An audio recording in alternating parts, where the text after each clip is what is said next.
Армаңыздар, урматтуу көрүүчүлөр. Эфирде мен Сейтек Качкынбай. Бүгүн улустар жана турмуш көрсөтүүсүнүн кезектеги чыгарылышын алып чыккан атырам. Мурда убада болгондой, 2017 жылы өтүүчү президенттик шайлоонун тегерегинде кандидаттардын спич платформаларын тездик түрдө талкуулайлы деп отурабыз.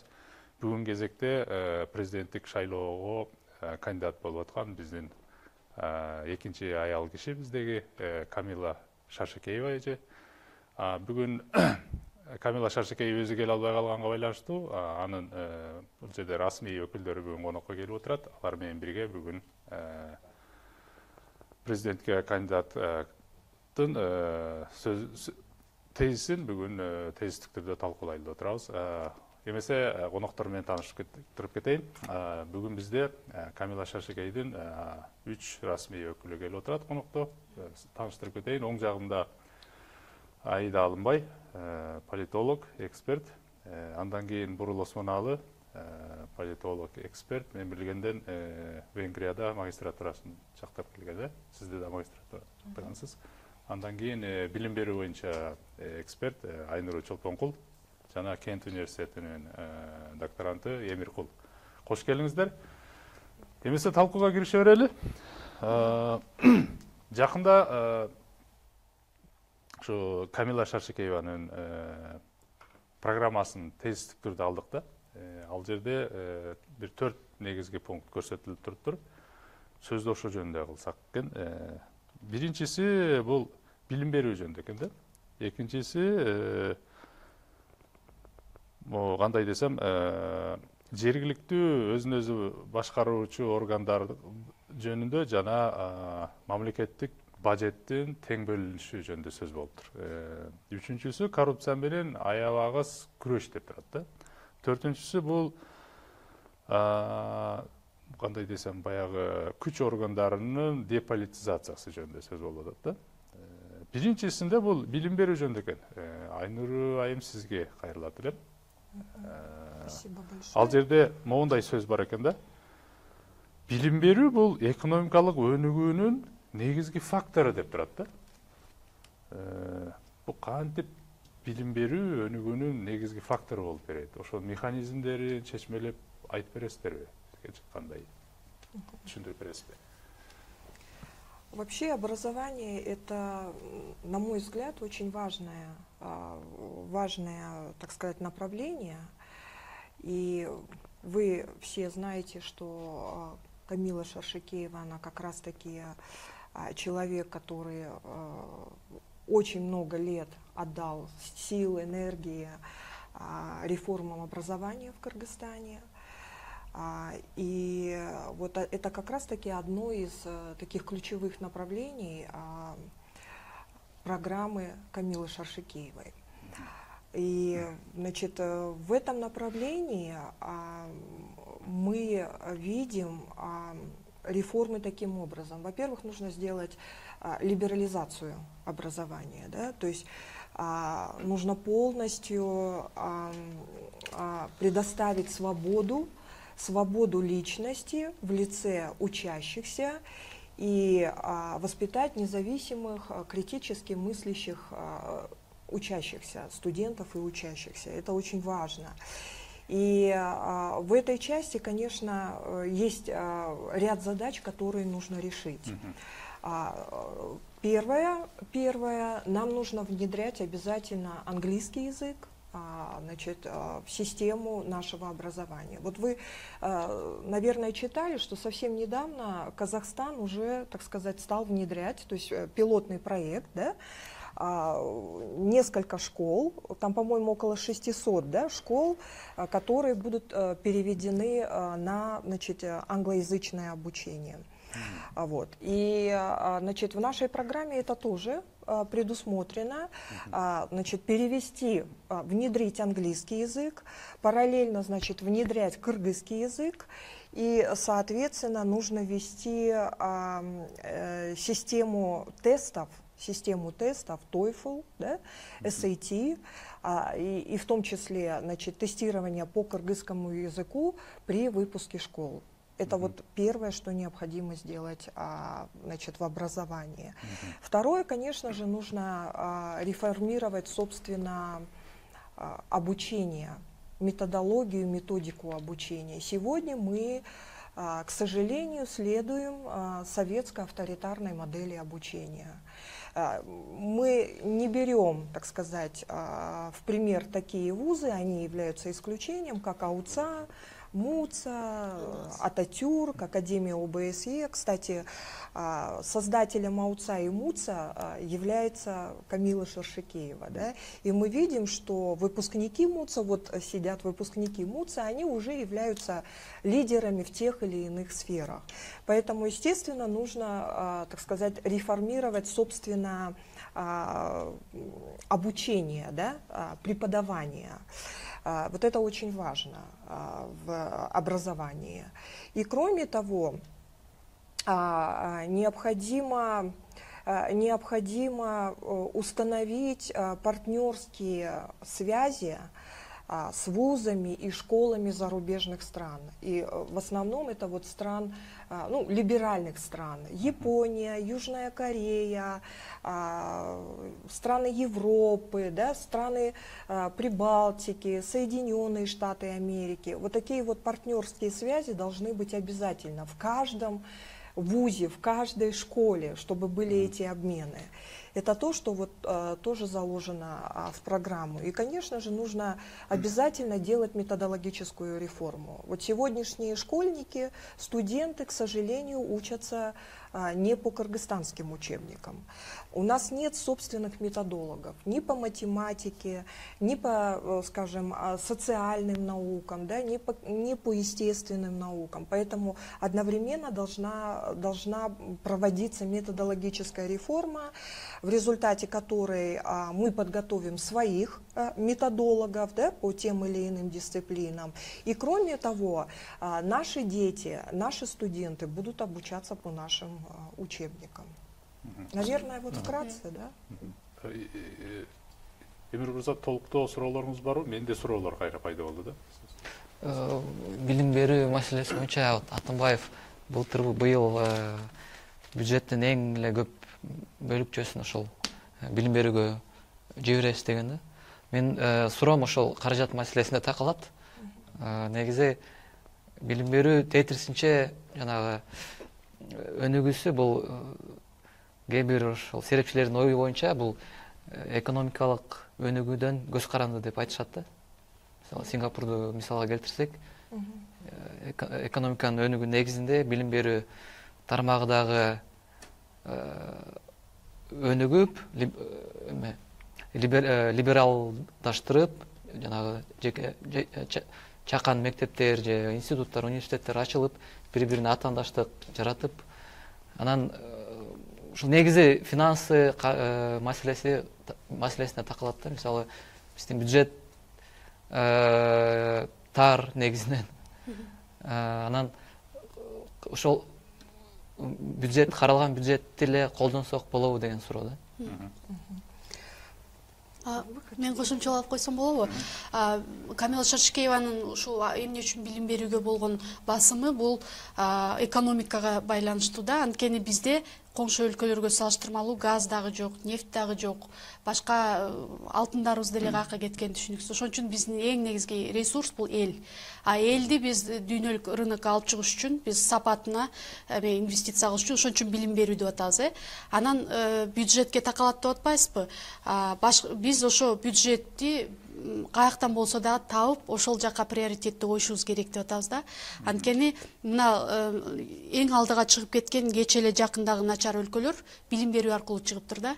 Ошол эле Сингапур, кайсыл жанагы алдыда өлкөлөр, азыркы Грузия жана Балтика өлкөлөрү дагы алар эң биринчиге билим берүү аркылуу чыгыптыр. Ошондо алардын дагы ресурсу жок экен жаратылышы. Ошон үчүн акча, менин оюмча, приоритет бюджетти бөлгөндө абдан чоң акчаны билимге буруш керек деп ойлойбуз. Анткени эң негизги экономикалык ресурс ошо билим берүү болуп атат да.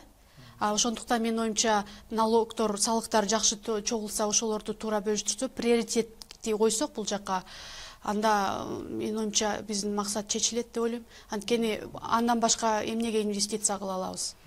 Азыркы бөлүнүп жаткан стратегияга макулсуңарбы? Анткени 24% бул Атамбаев айткандай башка мен да угушум боюнча өлкөлөрдө мындай көп каралган эмес. Ага, туура, мен дагы уктум, ошол бир жолугушууда 25%, бир чейрек процент.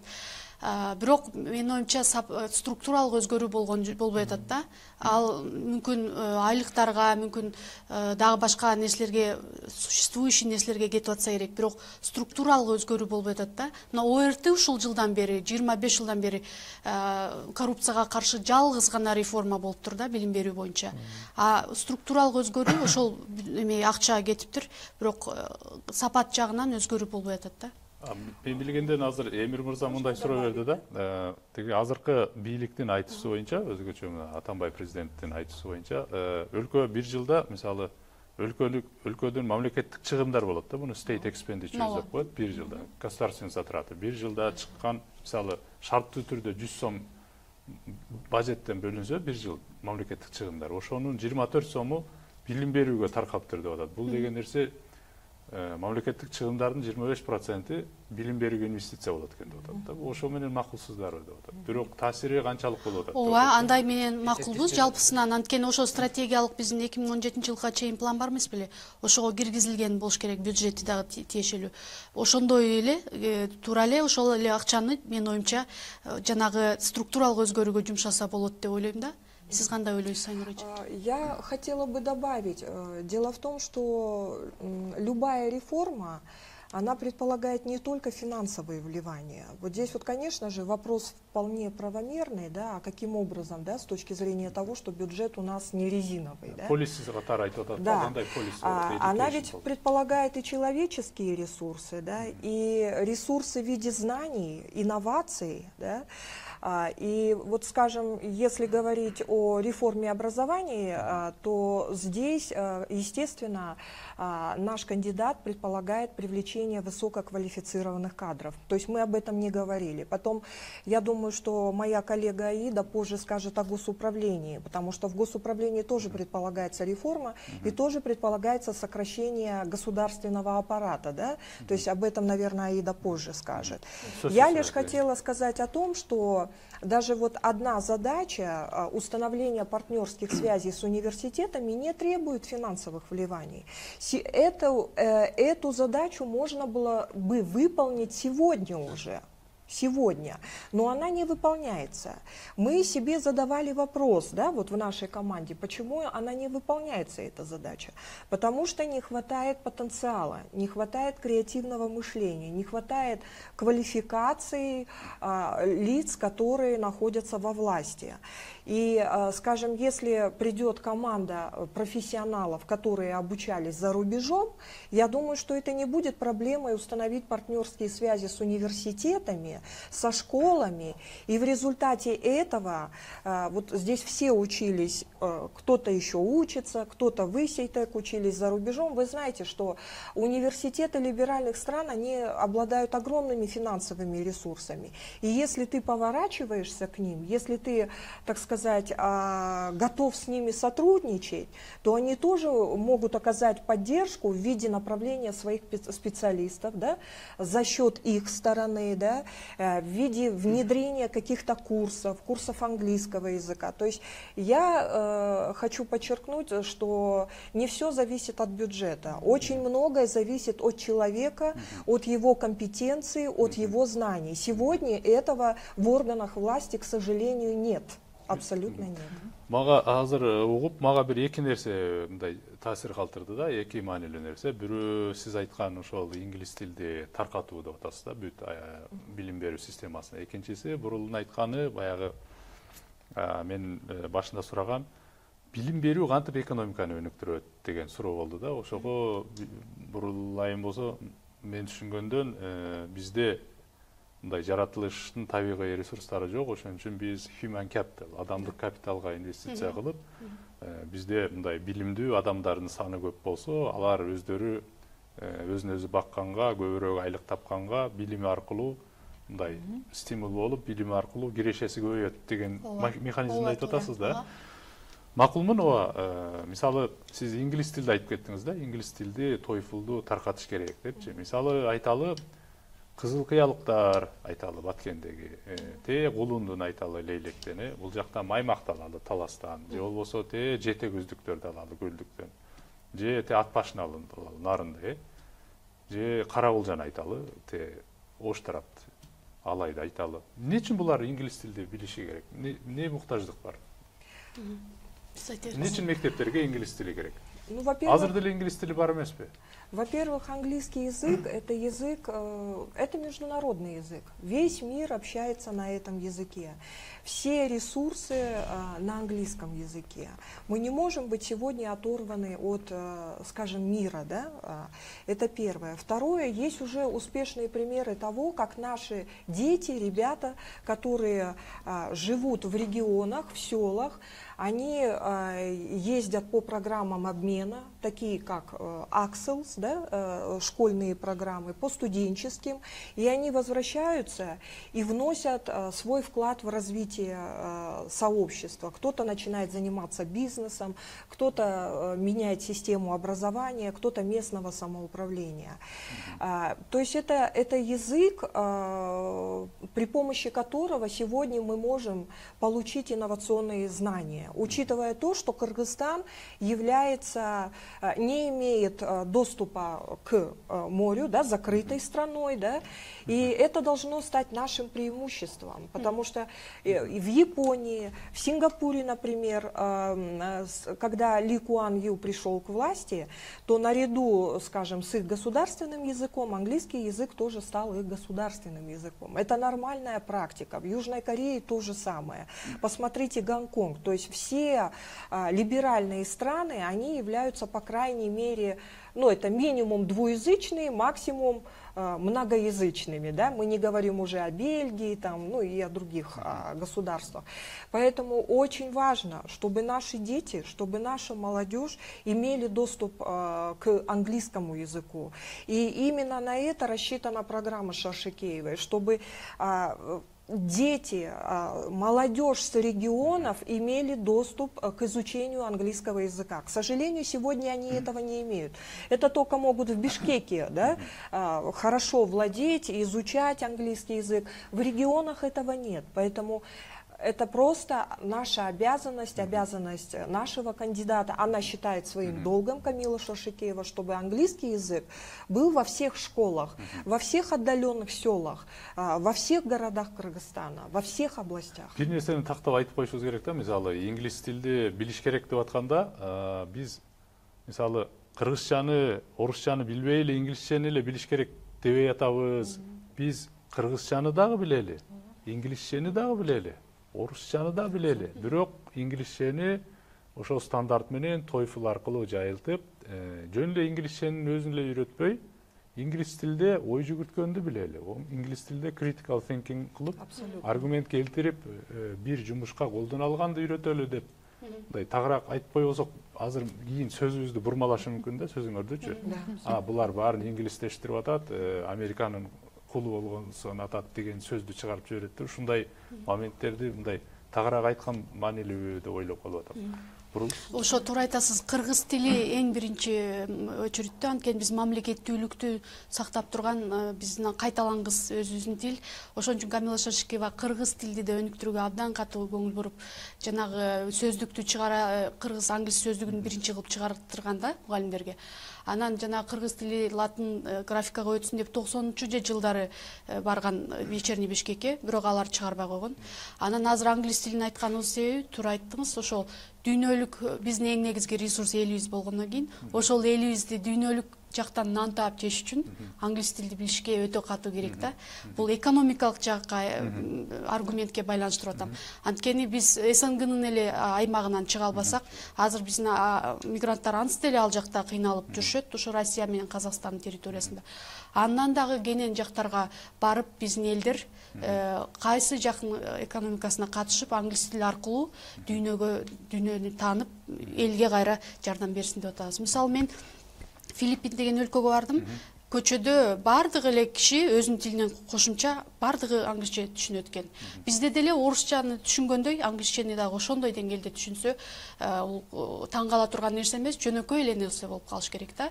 Анан орус тили бизге пайдалуу, биз орус тилин толук колдонобуз, андан эч качан баш тартпайбыз. Биз пайда гана алышыбыз керек. Бирок англис тилде ошо деңгээлге, орусчадай деңгээлге жеткиришибиз керек. Маселе биз бир эле тил болбой, билингвал, трилингвалдар болсок жакшы деген нерсе да, туурабы? Бул деген биз адамдык ресурсубуз, human capitalыбыз канчалык бай болсо жакшыбы, туурабы? Бир эле тил менен чектелбейчи. Себеби ошон үчүн ушундай нерселерди тагыраак айтып койсок жакшы. Мисалы, Айдайым сизге сөз берели. Тил. Азыр бул темадан сырткары сизге айтып кетти да, могу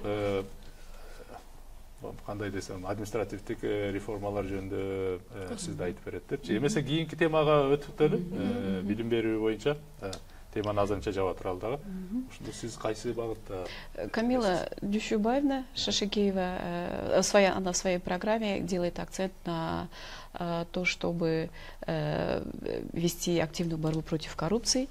И второй ее момент – это деполитизация органов национальной безопасности, то есть деполитизация силовых структур. Как мы видим, в советское время мы знаем, что Комитет национальной безопасности активно использовался властями в качестве инструмента запугивания политических оппонентов.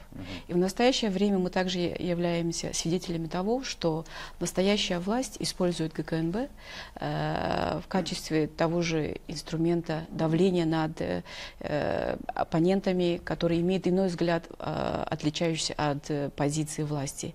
И Камила Дюшубаевна в своей программе подчеркивает, что обязательно нужно деполитизировать силовые структуры. Например, ГКНБ, как и в других странах, должна вести только информационно-аналитическую деятельность. Мы знаем, что у ГКНБ сейчас очень большие полномочия. ГКНБ может проводить следственные мероприятия, может задерживать людей, может уголовные дела возбуждать. Как бы основная функция должна быть этого органа вести только анализ, сбор, анализ данных. И это бы отличало бы нашу систему, силовую структуру от других стран. И тогда бы тогда не было бы дублирования, тогда не было бы конкуренции между правоохранительных органов. Поэтому мы как команда, и Камила Дюшубаевна тоже делает на этом акцент, чтобы мы деполитизировали силовые структуры, чтобы они занимались своими как бы первоочередными вопросами безопасности, человеческой безопасности в том числе. И это нужен ряд мер, как деполитизировать силовые структуры. Одна из текущих, имеющихся как бы инструментариев – это дать много полномочий, больше полномочий парламенту. В парламенте есть комитеты, которые занимаются вопросами безопасности, ведут контроль над правоохранительными органами, но, к сожалению, их полномочия очень ограничены. Поэтому мы хотим, как и в других странах, чтобы парламентский комитет имел больше контроля, больше таких функций надзора над правоохранительными структурами, включая ГКНБ. Это один из таких действенных механизмов, которые при имеющейся системе можно использовать. Азыр сиз мындай проблеманы идентификациялап айтып бердиңиз да, мындай болуп атат депчи, ушундай болсо жакшы эле депчи. Бирок ошого кантип жетсе болот деп ойлоп атасыз? Кандай механизмин карап атасыздар? В первую очередь нужно менять законодательство. По Конституции, к сожалению, было определено, что президент страны назначает главу руководителя ГКНБ. И поэтому руководитель ГКНБ не подотчетен ни премьер-министру, ни подотчетен ни парламенту. Он подотчетен только одному человеку, получается, президенту.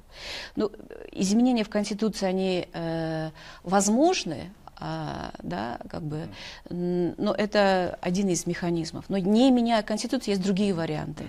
Нужно менять закон об органах национальной безопасности, как я сказала, упразднив следственные функции ГКНБ.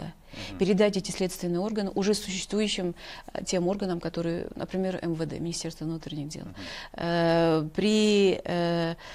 ГКНБ, как я сказала, оставить только функции путем изменения закона, оставить только аналитические информационные функции, как, например, в США или в других, да, как FBI, как в Америке, либо как другие страны в Европе и так далее.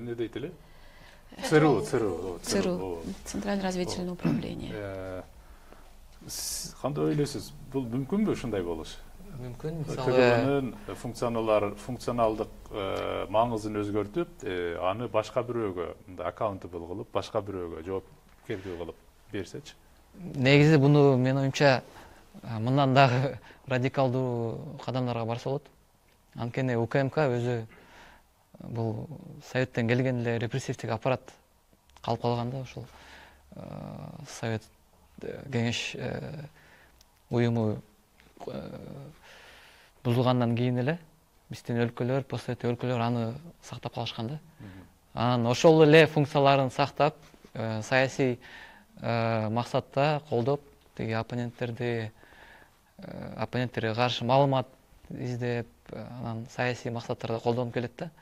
Биздин өлкөдө деле ошондой. Мисалы Грузиядагы тажрыйбаны алып кетсек, ал жерде такыр эле жоюп бул институтту мен эсимде болсо, бул башкы прокуратурасынын ичиндеги управлениябы, башкарма. Ошол улуттук коопсуздук башкармасын ачышкан да, аналитика, изилдөө маселелери боюнча. Эч кандай тиги иликтөө функциялары жок. Бир гана терроризм, радикализм деген окшогон маселелерди, улуттук коопсуздук маселелерин тескей эткен да. А калган мисалы иликтөө маселе бул башка ген прокуратура, анын ичинде коррупция маселеси да. Если сказать, у нас законодательство, вот если посмотрим даже вот, силовые структуры, да, ГКНБ это тот орган, который менее всего подвергался реформированию. Практически не было реформирования. Мы меняли с каждым годом, с приходом нового президента, если при Акаеве был это комитет национальной безопасности, то переформировали в другой ГИС, мы меняли только название, шапку этого агентства. Да, МНБ деп аталды, башкадагы аталыштарды болду, бирок МВД-ді қарасақ, же башқа органдарды қарасақ, ошол ГКНБ эч реформа болуп турду. Ошон үчүн биздин ошо программада ГКНБ эмес, башкадагы правоохранительный органдардын баары реформаланыш керек деген. Чындап эле мындай карап көрсөк, ушул учурга чейин СМБ деп атайлыбы, КГБ дейлиби, НКВД деп атайлыбы боюнча эмне деп атайлыбы, айырмасы болбосун. Бирок чынында эле мындай маңыздуу реформага мындай душар болбогондой да, чындап эле карасак, ал дайыма эле президентке баш ийет, анан кийин информация дайым конфиденциалдуу, секрет деп аталат. Макул биз мейли, макул биз ичинде канча киши иштейт экенин макул бизге сыр кылып айтпасын, кимди камаган атат, кимдин үстүнөн кылмыш ишин кылып атат, буну сыр кылып айтпасын. Бирок структуралдык, анын функционалдык жактан ал кимге жооп берет деген суроолордун тегерегинде чындап эле реформа болбогондой. Азыр сиз эки механизмин айтып атасыз. Бирөөсү мыйзамдарды өзгөртүш керек деп атасыз да, мисалы конституцияны өзгөртүү. Эгер ал мүмкүн болбосо, анда СМБ жөнүндө мыйзамды алыш керек деп атасыз да. Мисалы эгер конституцияны өзгөртүү болуп кала турган болсо, Камила эже кайсыл учурга референдум дайындайбы же кандай кылат? Это нужно обсуждать с населением, с гражданами нашими, это нужно обсуждать в парламенте. Есть, конечно же, было условие предыдущих авторов Конституции не менять Конституцию до 2020 года, но если прецедент случился, что Конституцию поменяли, мы в прошлом году провели референдум, она не как бы сторонник того, что частые изменения Конституции. Мы сказали, что до сих пор глава ГКНБ имеет подотчетен и его назначает президент, но я как сказала, можно обновлять законы, и другое ее предложение это дать больше полномочий парламенту. Даже сейчас депутаты не могут получить информацию ГКНБ по многим работам, которые ведет ГКНБ, потому что всегда идет гриф секретности. И общественность не может получить информацию у ГКНБ, потому что они ссылаются всегда на секрет. Поэтому даже закон о том, как что обозначать, что определить под грифом секретность, тоже должно быть реформировано. Поэтому через имеющиеся механизмы. Егер ошол Камила Шашикова эже президент болуп калса, декабрда келет, анан алдына койгон максаттар бар да. Анын ичинде реформа, чечкиндүү реформалар, коррупцияга каршы күрөш дегенчи. Бул өтө мындай биздин тажрыйбабыз көрсөткөндөй өтө оор экен да биздин шарттардачы. Анан дагы бир ой бар, бул мисалы Грузияда же башка ошол реформаларды башынан өткөргөн өлкөлөрдө негизи бул ишеним кредит деген өтө маанилүү экен да. Эл тараптан, анан бир жагынан саясий күчтөр дагы бир колдош керек экен да. Мисалы Саакашвилини эсиңерде болсо 97% менен шайлоону утуп, тиги парламентте дагы көпчүлүктү алып, абсолюттук көпчүлүктү алып, бул бир жактан ошол ишеним кредитин алган да эл тараптанчы. Бул мисалы ошол эле тиги МВДны кескин түрдө реформа кылыш үчүн бул толук мисалы легитимдүү экенин, моралдык укугу бар экенин коркпой, башка дагы мындай чечкиндүү реформа өзгөчө укук коргоочу, укук сактоочу органдар боюнчачы. Мисалы ошол эле ГКНБны реформалоо үчүн жана башка реформа, коррупцияга каршы күрөштү кандайча, эгер ошондой мисалы жок болчу, парламентте мисалы жок дейбиз, мисалы колдой турган партиячы. Вообще, мы знаем, что у президента ограниченные полномочия. Если Камила Шишикена придет на эту должность, она будет действовать в рамках закона, не расширяя свои полномочия. Методом убеждения есть стандартный процесс принятия любой стратегии, любой политики. Первый процесс – это формирование повестки дня. Она будет убеждать политические партии, будет убеждать население, граждан наших о том, что об актуальности и о важности того или иного вопроса. И методом убеждения, методом переговоров этот тот или иной вопрос должен стоять на повестке либо парламента, либо общественной повестки, либо у нее на повестке. И в рамках своих полномочий, не пренебрегая, не расширяя свои полномочия, свои функции, можно сделать изменения. Можно завоевать и за короткий срок кредит доверия. Если, я думаю, что в связи тем, что она много времени провела, создавая американский университет, даже помогая создать ОРТ, у нее было мало возможности общаться с населением, но через ее уже осуществившие успешные проекты, я думаю, она может заслужить этот кредит доверия. Не имея незапятнанную историю, не являясь замеченным в махинациях, я думаю, этот человек может заслуживать высокого доверия среди населения. Ушуга кошумча айтсам, ушуларды жасаш үчүн президенттикке барайын дейт да. Президенттик ал үчүн акыркы максат эмес, ал инструмент. Ал тургай Камила Дүйшөбаевна Шишикова президенттин мыйгар муктарын азайтып, ал тургай жоготуп алып салганга чейин дагы макул да. Азыр шайлоого ушундай өтүп калса, ушундай нерселерге дагы барганга даяр. 2018 жылы президенттик институту жоюлат. Президенттик өзүнүн ал тургай бул институттун өзүнүн маанисин азайтканга да даяр. Ушуну мен белгилеп кетейин дейм. Азыр негизинен биз силердин тезисиңерде үчүнчү нерсени талкууладык да, коррупцияга каршы деген жерден. Ошол жөнүндө болуп атабы же деполитизация жөнүндө азыр? Биз 4-пункт жөнүндө талкуулайбыз. Деполитизация. Коррупция боюнча мен кошумчалап айтып берсем болобу? Үчүнчүсүнө кайта берели. Үчүнчүсү бул эми чынчылдыкка байланыштуу, экөө бири-бирине уйкаш. Эң негизги айтып атканы билим берүүдөн кийинки чынчылдык. Анткени мамлекетти өзгөртүш үчүн эң башкы нерсе акылдуу деле болуп өтө кереги жок ал жакка. Анткени өтө көп акылдуулар деле эч нерсе кылып аткан жок. чынчылдык деген маанилүү экен да. Анткени элдин да ишеними болбойт экен чынчылдык болбосо.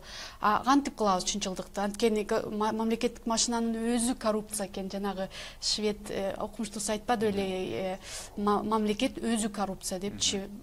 Анан аны башташ үчүн чындыгында кыйын, элге түшүндүрүп ынантып эл ишенбейт, баардыгы кир деп ойлойт. Анан чынчылдыкты бир фраза мага жагат да, Камила Дүйшөбаевна дайым айтат, ошо Томас Джефферсон айткан экен, мамлекеттик башкаруунун эң биринчи искусствосу бул чынчылдык деп. Бул шок да, шокир, эч ким ишенбейт буга. Анткени Макиавелли азыркыга чейинки бүт философия, бүт саясатчылар Макиавелли менен иштешет. Ал кыйтыр болуш керек, алдаш керек, буну мен мындай ойноп ушундай да. Бул тескери келет, бул чынчылдык деген. Ошон үчүн жанагы чынчылдыкты уюштуруш үчүн коррупция менен күрөшүш керек, ырайымсыз күрөш. Аны мындай дейт, мисалы Камила Шаршекеева айтат, мен өтүп калсам президенттикке жарыялайм дейт, кайсыл бир числодон баштап таанышып алгыла барыңар. Эрежелер мындай, ким ошол законду, мыйзамды бузса, ырайымсыз менин досум болобу, тууганымбы, ким болсо дагы эч кимге скидка жок, барыңар жазаланышыңар керек дейт да. Ошон үчүн мен ал тургай туугандарыма да алдын ала айттым дейт. Барыңар даяр болгула, эгер мен өтүп калсам, эч кимге скидка жок, анткени мыйзамга келгенде мен просвещенный диктатормун дейт, анткени билимдүү диктатор болом дейт, анткени мыйзамды ошондой гана иштете алабыз дейт. Азыр бизде мыйзам начар иштейт, баары эле скидка издейт, баары тааныш-тунуш аркылуу ар түрдүү. Бирок ошону бузуш үчүн коррупцияны ошондой жол менен бузсак дейт, акырындап келип анан түзөлөт дейт да. Мен түшүнгөндөн сиз колдонуп аткан чынчылдык деген сөз бул мыйзамдардын аткарылуусунун соблюдаемости дейт да. Буну compliance деп коет го, айтып жүргөн. Бул чынчылдык барабар compliance, аткаруучулук, аткарымдуулугу, ишке ашырымдуулугу. Мисалы, ошол айтып жүрөбүз, бизге кандай мыйзамдардын баарынан дагы баары эле мыйзамдардын канчалык деңгээлде иштеп атканы маанилүү деген нерсе да. Демек ошол да. Эң негизги мыйзам, анан кошумча, мисалы бюджет, эң чоң коррупция ошодо да. Четтен инвестиция келген бюджет, өзүбүздүн өлкөдөн чогулган бюджет, ошону сарптоодо бүт жана тешиктер аркылуу агат да, бүт ошо коррупция жака кетет. Ошону аткарганда бизге ишене баштайт экен да элдер, чет өлкө, бардык бизге грант, кредит берип аткан уюмдар дагы, алар биздин чынчылдыгыбызды көрүп, ошондо инвестиция бизге күчтүү келет экен да. Ошо экономикага кайра кайтып келебиз да. Инвестиция бизге келбейт экен, эгерде кайрадан ушул уланта берсек коррупцияны. Чынчылдык ошон үчүн да эң күчтүү. Бир топ абстрактуу болуп атат да сөздүн ачыгы, чынчылдык дегенчи, бул ишке ашып туруучулугу депчи. Чынында биз билебиз да, президенттер указдарды жаза берет, эч ким аткарбайт. Ошонун аткарымдуулугун көзөмөлгө ала турган, ошо коррупция болбой тургандай кыла турган кандай так, мисалы, конкреттүү механизмдер бар да. Чынчылдуулук дегенде биз билебиз, ар бир саясатчы айтат, элим үчүн, мен мамлекет үчүн, өзү катуу турса, ошого мен ойлойм, өзү катуу турса, механизмин специалисттер иштеп чыгат деп ойлойм, анткени ал бардык тараптан терең, бардыгына специалист болбойт. Ошон үчүн мен оюмча негизги принцип ошол да. Бүгүн ошо негизги тезистерди талкуулайлы дедикпи, аны биз иштеп чыгып атабыз. Механизмин иштеп чыгып атабыз. Мүмкүн Айнур эже кошосуз. Да, можно просто добавить в качестве примера. Как бы, конечно, механизмы нужно прорабатывать. Вот пример относительно того, что Камила Шаршекеева наряду с другими, да, кто был во власти, она, так сказать, была министром образования, да, была провостом АУЦА, и несмотря на то, что многие ничего пока еще не сделали, то есть конкретных результатов, да, она за свое время, в наше непростое, да, время, за 25 лет она сделала эти результаты. То есть это тот человек, который работает на результаты. Вот. И вы правомерный вопрос, Сейтек, задаете. Аида до этого сказала, да, как вообще Камила Дюшибаевна видит деполитизацию правоохранительных органов, как она относится к референдуму. И если в тех условиях, в которых, предположим, она будет работать как президент, соответственно, как, скажем, президент, она будет соблюдать механизм сдержек и противовесов. Да? То есть ведь не только она будет принимать решения. Если мы все-таки вернемся к парламентской форме правления, то, соответственно, это решение будет нескольких ветвей власти. Да? И одна из ключевых ветвей власти, мы знаем, это судебная власть. Вот мы как раз-таки механизмы борьбы с коррупцией, они также заложены в судебной ветви власти. Сегодня мы видим что? Мы видим то, что закон не работает. Закон дискретный. По отношению к кому-то он работает, по отношению к кому-то нет. Поэтому вот да, одно из направлений — это действительно сделать судебную власть абсолютно независимой, абсолютно деполитизированной. Судьи должны принимать независимые решения. Вот. Я думаю, что это тоже вот один из механизмов. Другой механизм, о котором говорила Бурул, это всячески избегать конфликта интересов. Мы знаем, что, скажем, у чиновников, да, высокопоставленных чиновников очень много родственников.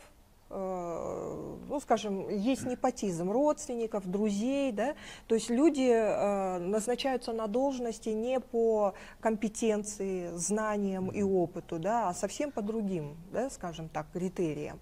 Вот. И опять-таки Шаршекеева, она продемонстрировала это на примере АУЦА, на примере того, что она работала министром образования и сделала конкретные результаты. Бүгін өлкөдө 40 министрлик бар, 39, да? 16-сы статусу боюнча министрлик, калгандары фонддор, агентчиликтер, кызматтар, службалар, дагы мемлекеттерде. Бардыгы бириккенде 40 да, абдан чоң. Ошол жерде сиз айткандай, бирөөнүн жээни, бирөөнүн тагасы, бирөөнүн тайкеси, бирөөнүн үкасы, акасы, агасы, байкеси, агасы ошондой. Мен атайын айтып атам, баары түшүнсүн депчи. Бардыгы отуруп атат дейли. Ошондой алар келбеш үчүн, чындап эле профессионалдар келиш үчүн ошондой кандай механизмдерди ойлонуп атасың? Мен кыскача сөз структуралык өзгөртүүнү ойлонуп атасыңар? Мисалы 39 эмес, 19 эле калсын. Ал дагы өтө көп жерде айтып жүрөт, чакан мамлекет болуш керек деп. Айтат, мисалы ошончо кишинин айлыгы да аз экен. Аны кылыш үчүн башкаларды кыскартып, кереги жок нерселерди бир адамга, азыраак адамга жүктөп, санын азайтыш керек. Министрликтердин дагы анткени өлкөнүн бюджети алардын ансыз деле начар иштеп атат, ошончо аз айлык болсочу. Ал айтып атат, азайтыш керек, анткени бюджет жетпесе эмне үчүн аларды алып жүрө беребиз? Бюджет да жетпейт да.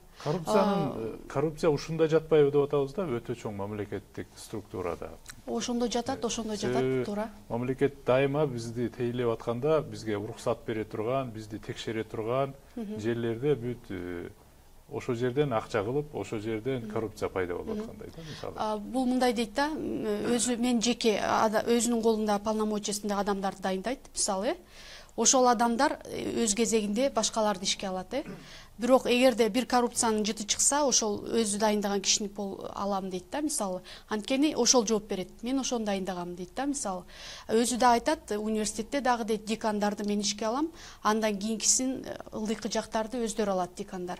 Эгер бир нерсе чыкса, анда мен өзүм жооп берем да дейт, менин алдымда болгон нерсеге. Ошон үчүн ал ырайымсыздык деген ошол да.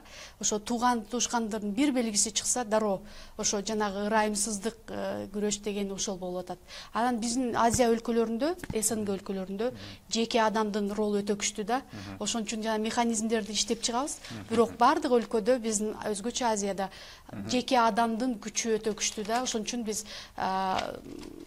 Камила Шаршекееванын саясий эрки күчтүү болсо, ошол боюнча биз толук ишенебиз, ошо коррупциянын механизмдерин иштеп чыгуу, бул техникалык жагы. Деги эле өзү принципине өтө катуу, өтө чынчыл турушу тажрыйбасы көрсөтүп турат, анан келечекте эл ишеним көргөзсө, өтсө, анда ушуну аткарат деп толук ишенебиз. Бул жөнүндө техникалык эле иш. Жана механизми, ал иштеп чыгуу жагы, ал программа, аны иштелип чыгып атат. Азыр биз тезис негизги жагын гана айткан. Вижн, көрөн Вижнду көңүлдү айткан айтып атасыңар. Азыр биз билесиңер, биздин өлкө азыр баягы эл аралык уюмда коррупциянын деңгээлин өлчөгөн баягы Transparency деген бар, International Transparency. Ошолордо биз канчанчы орунда турабыз билесиңер? Сиз айттыңыз, телевидениеден уктум, 100 канчанчы орунда турат экенбиз деп.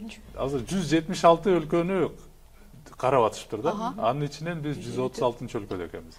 Демек биз мисалы деген начар. буну Атамбаев президент дагы 2013-жылы убада берген. Мен 2017-жылда өлкөнү 50-чү орунга түшүрөм деген. Бул деген нерсе азыр 86 орунга түшүрөм деди, бирок убадасын аткарбай калды. Ошо популизм деп көп айтып атат лекцияларында. Силер деле коррупция менен күрөшөм деп атасыңар. Ошо кандай? Ошо так механизмдерди айтсаңар жакшы болот эле дегеним да, ошого. Самое главное, наверное, это назначение высокопоставленных лиц. Как происходит процедура назначения? Мы знаем, что фактически по Конституции формирует правительство у нас парламент.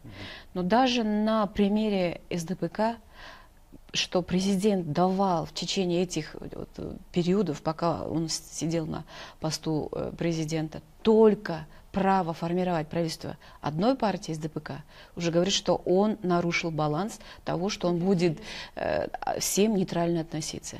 Если Камила Дюшибаева будет находиться на посту президента, она не будет, у нее нет политической партии. И в этом отношении она чиста. И она будет право давать многим партиям формировать правительство. Мы видели, что как пост спикерства со стороны СДПК продвигался, как пост премьер-министра все время со стороны социал-демократической партии продвигался. Это уже говорит о том, что был нарушен принцип нейтралитета. И по отношению этого не будет такого отношения. Посмотрим, как формируется у нас правительство. Приходит министр, и все начальники управления, независимо, трудились они 2 года плодотворно, эффективно, качество, этот человек снимается. Набирается на этот человек опять по знакомству. Все должны, кроме политических должностей, кроме должности министра, замминистра, все другие, кроме политических назначенцев, которых назначает парламент, все другие должности должны назначаться путем открытого конкурса, чтобы все имели право претендовать на ту или иную должность. Сөзүңүзгө аралжы, азыр моундай жакында эле Атамбаев президент бир сөз айтты да. Эгер КСДП, социал-демократтар партиясы, могу А деген кандидатты сунуштабаганда мен Б деген кандидатты колдойт элем деди да. Бул деген нерсе өзүнүн нейтралдуулук касиетин, аксакалдык касиетин, улуттун атасы катары жогору турган аксакалдык касиетин бузду деп айтсак болобу? Мен ойлойм, президент уже несколько, его срок подходит, он долгое время находился у власти, и мы видим, что право формировать правительство, исполнительный орган, важный орган, всегда давалось СДПК. Как продвигались другие ключевые должности, мы видели, что всегда давалось право только произошла некая монополизация политического пространства по формированию правительства. Этого не будет. Алыскы перспективада ошо коррупциянын дагы күчөшүнө же болбосо статус-квонун болушуна. Күчөлү. Биз билебиз, мы знаем, что кто если хочет иметь должность, должен примкнуть только к этой партии. Это тоже говорит о том, что у нас система не открытая, к сожалению. Бизде ошол негизи ошондой ой да үстөмдүк кылып келет. Мен байкашым боюнча өзгөчө 2011 10 жылдан кийин тиги партиялар өкмөттүн кызмат орундарын бөлүштүргөндө бул партиялар бар эле бөлүштүрүп алды бири-биринин арасында дегенчи. Бул негизи мындай мыйзам ченемдүү эле көрүнүш. Канча партия болсо көпчүлүктү түзгөндөн кийин булар табигый түрдө эле эмени өкмөттөгү орундарды портфелдерди бөлүшүп алат. Бул саясий кызмат орундары бул табигый эле нерсе. Бирок бизде ошол тиги элет жерлеринде угасың да кезечи тиги карабайсың партиялар бул бийликке келип алышты депчи. Бул биз парламенттик өлкөнү курабыз дегенде партиялар табигый түрдө эме болот да, бири-бири менен бөлүштүрүп бийликти. Экинчи ой бул саясий кызмат орундарда жанагы министрлерчи. Анан дагы маанилүү маселе бул административдик кызмат орундарда, вот өзгөчө чоң кызматтарда. Анан ошол бурул эже айткандай чынчылдык мен ошол контекстте түшүнүп алдым окшойт, жана тезистерди окугандачы.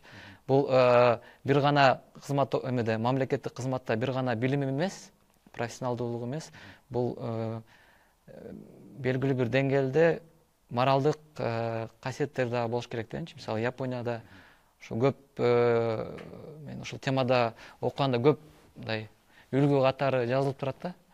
Анткени бир жагынан ошол өтө кыска саны болгондуктан 9000ден 12 мындай ченеп кармаш мүмкүн эмес да. Мүмкүн эмес, Себеби бирок бардык адам мен ыймандуумун, мен эң супермин, мен Кудайга ишенем, мына мен эң жакынмын деп сүйлөй берет. бизде мындай да. Кантип кармайбыз аны? И поэтому вот одним из механизмов борьбы с коррупцией в государственной системе как раз-таки является привлечение молодых и уже зрелых профессионалов, которые получили качественное образование как здесь, так и за рубежом. И, конечно же, сокращение государственного аппарата на 60%. Почему не могут молодые прийти сейчас, молодые специалисты не подают на, значит, должности среднего звена? Потому что зарплаты очень низкие. Для того, чтобы мотивировать людей, нужно повысить им заработную плату. Мы не идем по другому пути. Уже есть очень хороший опыт, грузинский, где сократили государственный аппарат на 60%. И грузины убедились в том, что компактные министерства могут очень эффективно работать. Поэтому в нашей небольшой стране, мне кажется, очень много раздутых министерств. Да? Их можно было рационально сократить, тем более, что есть уже очень много хороших отчетов по функциональному анализу каждого министерства. Да? И за счет этого сокращения повысить заработные платы, объявить открытый конкурс и привлечь туда молодых, мотивированных профессионалов. Эми акыркы суроо ушу тезисиңер боюнчачы. Бажетти тиги аймактар менен борбордун ортосунда тең бөлүштүрүш керек деп атасыңар да. Бизде азыр канча бюджет, өлкөнүн бюджети? Ошону кандай бөлүштүрөбүз деп атасыңар? Азыр абсолюттук түрдө билбейм биздин бюджеттин канча экенин, бирок тиги приоритеттерди айттык да, инфраструктура жана өзүн өзү башкарууну өнүктүрүү деген. Бул деген аймактар бизде азыр Бишкектен башкасы аймактар бечара абалда да. Алыс эле мына Бишкектин эле сыртында Токмокто иштейт. Мисалы Камила Шаршекеева айтып атпайбы, ошо Токмоктон күндө иштен келатканда Бишкектин эле айланасындагы жанагы конуштар бар. Өтө начар абалда дейт да. Свети жок, газы жок, жанагы ичине канализациясы жок, жолдор начар дейт.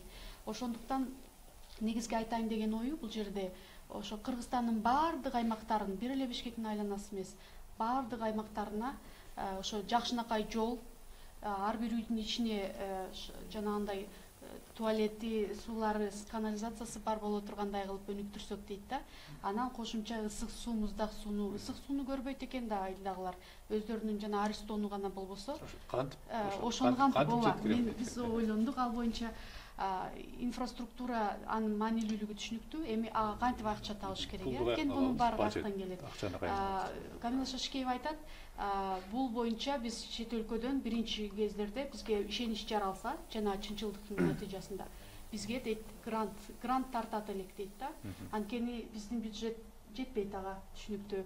Акчанын баары агып кетип чолчу акча деле кайдан келет? Жапондор белеби, америкалыктар белеби? Кайсыл өлкө экендиги маанилүү эмес. Алар өздөрү эле биз кайрылабыз бир нече өлкөгө, кайсынысы жардам берсе ошончосу баштапкы деңгээлде ошону эле көтөрүп алса, биздин жетекчиликке кандайдыр бир ишеним көрсөтүп, демократиялуу башчы катары ишеним көргөзсө, демек биз ушунча акчаны эме кредитке эмес, грант катары алууга үмүттөнөбүз. Грант деген эми өздөрү бизге ишенсе, андан ары бутуна туруп кетсин деген үмүт менен берет да. Анткени Борбордук Азияда азыр Кыргызстан эле үмүт көргөзүп атат демократия боюнча. Анан биз ошону алардын ишенимин колдонуп дагы алып кетсек, ушу да барлык тараптан актайбыз да, алар үчүн дагы бизге аларга да пайда тиет. Анткени биз коопсуздукту кармап кандайдыр бир арал болуп турсак баардык дүйнөгө пайдалуу да. Ошон үчүн биз ойлоп атабыз, эми бир эле жолу мунун бюджеттин акча жетпейт. Ошондуктан чет өлкөдөн грант тартуу деген ойду айтып атат Камила Шаршекеева. Ички ресурстар жетпейт Ички дегенде. ресурстар азыр деле салык топтолбой атат. Коррупцияны эмне үчүн айтып атат? Ооба. Салыктар топтолбой, баары агып кетип атат. Анан каяктан табабыз, түшүнүктүү? Макул эмесе, урматтуу коноктор, бүгүн биздин убактыбыз тилекке каршы соңуна жакындап баратат. Атайын бүгүн алтындай убакыт бөлүп ушака катышып оюңуздар менен бөлүшүп кеткениңиздерге чоң алкыш. Не дейбиз, Камила эжеге ийгилик каалайбыз президенттик шайлоодо. Мындан дагы көбүрөөк бирок изилдешиңер керек экен, көп суроолор бар эле, бирок тилекке каршы убакыт аз болуп талкуулана алды да. Урматтуу көрүүчүлөр, эмесе бүгүнкү улустөр жана турмуш көрсөтүүсүнүн кезектеги чыгарылышы соңуна келип чыкты. Кайрадан көрүшкөнчө бүгүн мен Сейтек Качкынбаев эфирде болдум. Саламатта туруңуздар.